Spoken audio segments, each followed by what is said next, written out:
MBG adalah untuk kepentingan rakyat secara menyeluruh.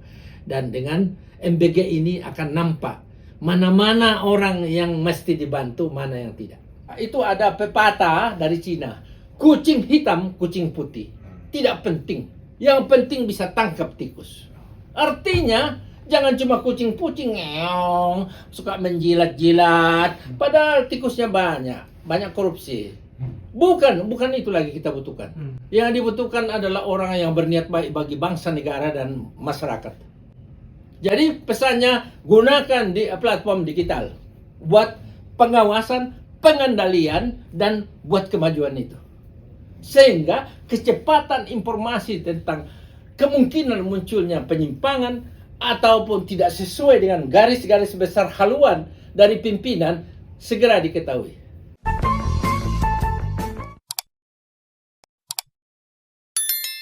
Mengenai perjalanan makan gizi gratis, sejak awal saya katakan bahwa ini adalah program pemerintah. Program pemerintah yang disetujui oleh DPR RI. Jadi di dalam anggaran pendapatan belanja negara itu dicantumkan mengenai program MBG itu. Di dalam pasal 22 itu dikatakan anggaran pendidikan semua maksud pada ayat 1 termasuk untuk pendanaan operasional penyelenggaraan pendidikan. Dan di dalam pasal 22 dikatakan pendanaan operasional penyelenggaraan pendidikan termasuk termasuk program makan bergizi pada lembaga yang berkaitan dengan penyelenggaraan pendidikan baik umum maupun keagamaan. Jadi dalam undang-undang anggaran pendapatan dan belanja negara nomor 17 tahun 2025 itu dimuat. Nah, dalam perjalanannya kan banyak sekali koreksi masyarakat dan itu mesti dihargai juga kan.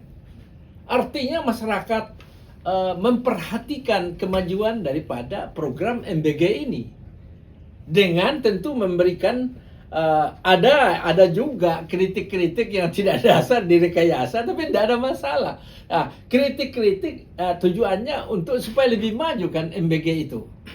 Nah, dalam kenyataannya anggaran yang sekitar, kalau dia anggaran pendidikan itu 769 triliun dari 3.800 APBN, anggaran pendapatan belanja negara, itu yang 20% itu dialokasikan untuk anggaran pendidikan dan penyelenggaraan pendidikan. Ditulis penyelenggaraan pendidikan. Jadi koreksi masyarakat ini untuk meminta menghentikan kepada presiden, saya tegaskan bahwa hal itu tidak mungkin dilakukan oleh presiden. Kenapa tidak mungkin dilakukan presiden? Karena program ini memang sudah tertuang dalam Undang-Undang nomor 17 tahun 2025. Sudah tertuang di sana.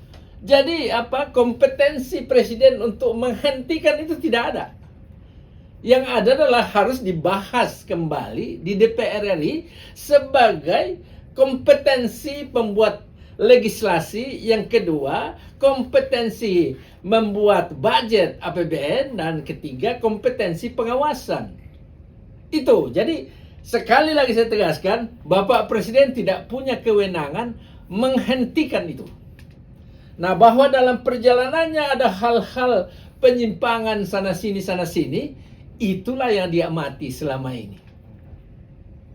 Jadi tidak bisa dihentikan, tetap berjalan ini MBG, tetapi ada koreksi-koreksi yang relevan dan terbukti.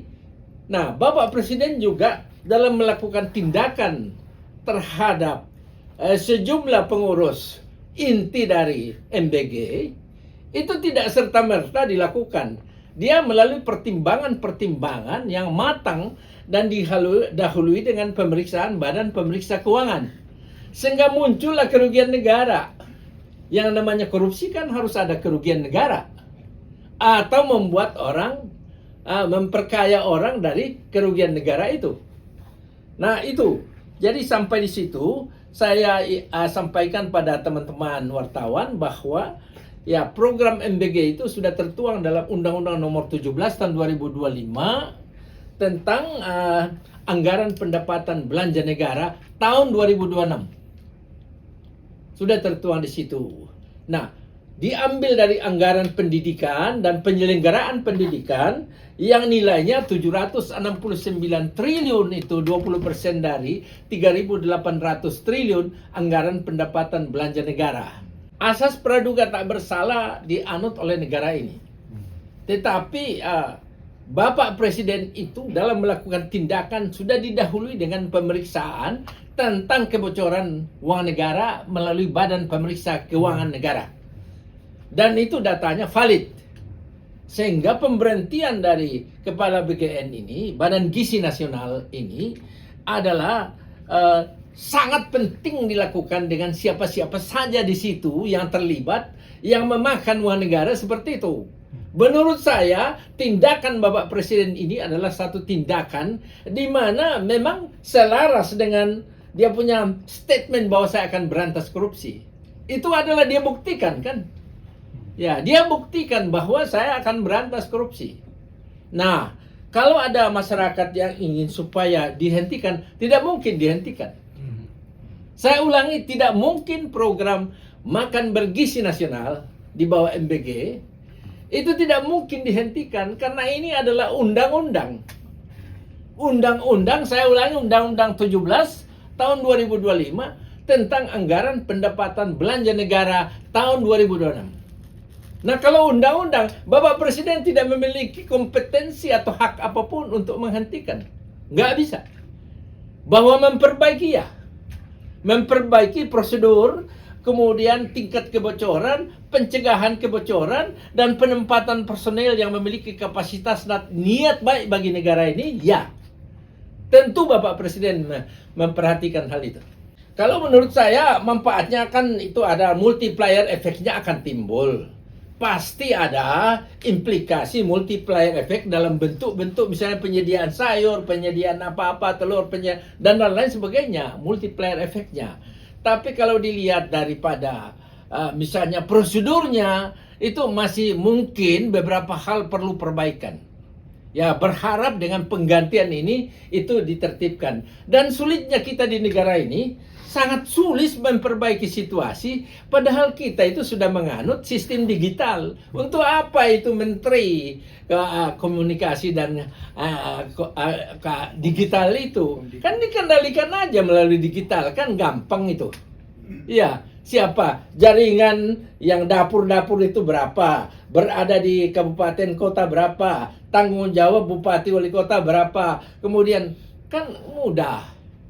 Tetapi mungkin dalam pikiran saya, mungkin itu perlu ditambahkan di situ bahwa skala prioritas dilakukan di daerah yang di luar Jawa misalnya, karena memang itu keterbatasan gizi mereka di sana lebih banyak. Ya, kalau masukan saya itu pada Badan Gizi Nasional ini, BGN ini yang baru, saya kira ya sesuai ya komitmennya yang selalu muncul di televisi. Saya pikir lakukan aja apa yang terbaik. Konsep mengenai yang pertama sekali penempatan personil yang memiliki etiket baik bagi negara dan bangsa dan bukan berangkat ke dalam satu organisasi yang tukang korupsi. Yang kedua, penempatan orang ini harus mampu membuat satu sistem digital yang mampu menjangkau seluruh wilayah di Indonesia. Siapa sebetulnya yang menikmati gizi nasional ini, anak-anak mana gitu loh. Jangan tidak tahu anak mana, justru orang-orang yang memborong itu yang untung. Itu dicegah. Bahwa keuntungan dari penyelenggaraan ini mutlak diperlukan. Tidak ada orang yang mau menangani tanpa untung juga kan. Tetapi kualitasnya juga dilihat. Jangan cuma telur, jangan cuma mungkin ada susu terus tambah sedikit biskuit, jangan. Ya, upayakannya aja berapa sebetulnya, dan itu bisa dilakukan dengan sistem kontrolnya. Tidak bisa lagi span of control, itu tidak bisa. Kita sekarang sudah teknologi modern, sistem digital aja sudah mampu menjangkau seluruh dunia kok. Kenapa selama ini terlalu banyak korupsi? Karena kita tidak menggunakan sistem digital. Kita menggunakan kepercayaan orang, padahal semua pihak yang kita tunjuk itu terlibat semua. Jadi kepada yang pejabat baru tentu dia akan berusaha memperbaiki ini. Tapi saran saya kepada beliau supaya lakukan dengan sistem pengendalian dan pengawasan secara sistem digital, di samping juga operator-operatornya itu juga memberikan input-input atau gagasan atau laporan-laporan yang terjadi penyimpangan itu bisa. Sebetulnya kalau kita lihat itu anggaran pendidikan ini kan sudah 769 triliun. Besar sekali kan? Nah, bagian diambil dari anggaran ini kan MBG kecil sekali sebetulnya, tidak terlalu besar. Tetapi yang harus dipahami bahwa selama ini anggaran 20% itu dibagi ke 21 lembaga. Catat itu. Dibagi kepada 21 kementerian dan lembaga. Nah, terus kenapa dibagi itu? Ya, kenapa enggak apa kan ini namanya juga yang non pendidikan juga dapat. Ya. Jadi non pendidikan juga dapat. 21, catat 21 kementerian dan lembaga. Ya, itulah yang membuat ketidakmampuan sampai di daerah NTT, di daerah mana, Ambon, di daerah mana itu orang menyeberang sungai untuk sekolah. Orang rubuh semua sekolah. Iya kan? Padahal itu tingkat dengan anggaran segini besar, tinggal kasih tahu bupati wali kota, kau punya sekolah SD, SMP, SMA itu bagaimana? Berapa yang bisa dibantu? Berapa yang ini? Kemudian sarana untuk anak-anak ke sekolah itu jangan sampai berenang itu ke sekolah. Kan begitu. Cuma karena ini dibagi ke 21 kementerian lembaga, masalahnya jadi lain. Muncullah di setiap kementerian lembaga membentuk sekolah-sekolah. Sekolah telekomunikasi, sekolah ini, sekolah. Akhirnya apa? Terjadi fragmentasi. Masing-masing arogansi kementerian dan lembaga tidak lagi terakomodasi dalam satu sistem pendidikan nasional. Itu yang membuat. Jadi orang kalau melihat 20% besar loh. Ya. Kalau dia fokus, solusinya itu fokus pada Kementerian Pendidikan inti. Kalau mau supaya terselenggara ini. Nah, aspek MBG kan ini bagian yang kecil saja, tapi dibesarkan sedemikian hebat itu. Ya. Jadi fokus pada Kementerian Pendidikan inti, Kementerian Pendidikan dan Kemenak. Ya tentu itu pesantren-pesantren itu mutlak harus dihidupkan. Ya, jadi dua, pendidikan inti dan Kemenak. Kementerian Agama. Ya, untuk apa? Untuk memaksimalkan dampak langsung pada peningkatan kualitas pendidikan, pembelajaran. Jadi kalau dampak langsungnya itu bisa fokus pada Kementerian Pendidikan, ya dampak langsungnya itu akan terjadi kualitas pembelajaran naik. Tidak lagi bocor, anak-anak belajar di bawah pohon. Itu dampak langsungnya. Nah, kemudian mesti ada transparansi anggaran. Ya, penggunaan anggaran itu harus misalnya melalui platform digital. Tidak bisa tidak, harus daerah kontrolnya itu platform digital. Nggak bisa tidak. Kalau masih mempercayai orang per orang dengan jarak kabupaten kota yang 514 kabupaten kota, saya kira itu akan tetap terjadi. Sampai kapanpun kebocoran akan terjadi. Kenapa kita punya Menteri Komunikasi dan Digital itu? Apa tugasnya? Saat inilah dia harus bekerja. Bukan hanya memberi komentar saja. Nah, sampaikan sama menteri ini. Kalau ahli komentar itu di DPR, kalau ini sudah harus bentuk digital. Jadi ada platform digital itu akan mampu untuk memantau realisasi program seperti bantuan operasional sekolah, program Indonesia Pintar, dan kartu Indonesia Pintar, termasuk MBG itu. Ini kan macam-macam, sekian ratus triliun. Enggak lah. Konsentrasi aja itu anggaran 769 triliun untuk pendidikan dan pendidikan Kemenak, Kementerian Agama. Udah selesai, jangan dibagi-bagi lagi. Ini dibagi-bagi. Oh, semua sibuk. Sekolah apapun dibentuk setiap kementerian. Ini yang benar, tugasnya tidak jalan tapi bikin sekolah. Akhirnya bocornya ke sana tuh duit. Ya, kasih tahu aja nanti kalau ada pertanyaan gua jawab itu. Kalau ditanyakan berapa anggaran pendidikan, 20% dari 3.800 lebih itu ada sekitar 769 triliun. Cukup besar membuat itu sekolah-sekolah, anak-anak murid itu sejahtera. Jadi penunjukan itu adalah terkait dengan kebijakan dan hak prerogatif presiden, dan saya pastikan bahwa beliau sudah punya pertimbangan menunjuk ibu itu. Nah, kalau apa tadi? Harapannya untuk Harapan tentu kepada itu kan selalu kita sebagai warga negara yang baik, kita memikirkan negara ini supaya lebih baik ke depan kan. Tentu yang pertama dipikirkan bagaimana supaya tidak terjadi kebocoran dalam pelaksanaan anggaran kan. Nah untuk itu jangan lagi gunakan sistem heboh-heboh seperti itu, bikin LSM, enggak usah lah.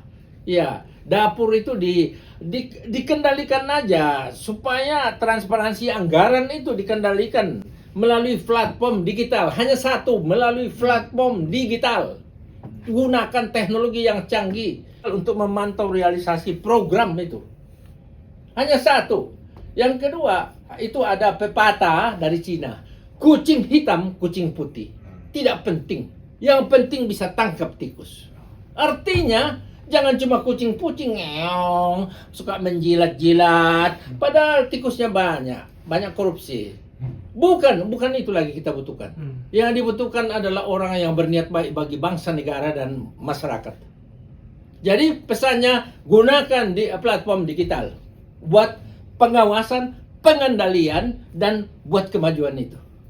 Sehingga kecepatan informasi tentang kemungkinan munculnya penyimpangan ataupun tidak sesuai dengan garis-garis besar haluan dari pimpinan segera diketahui.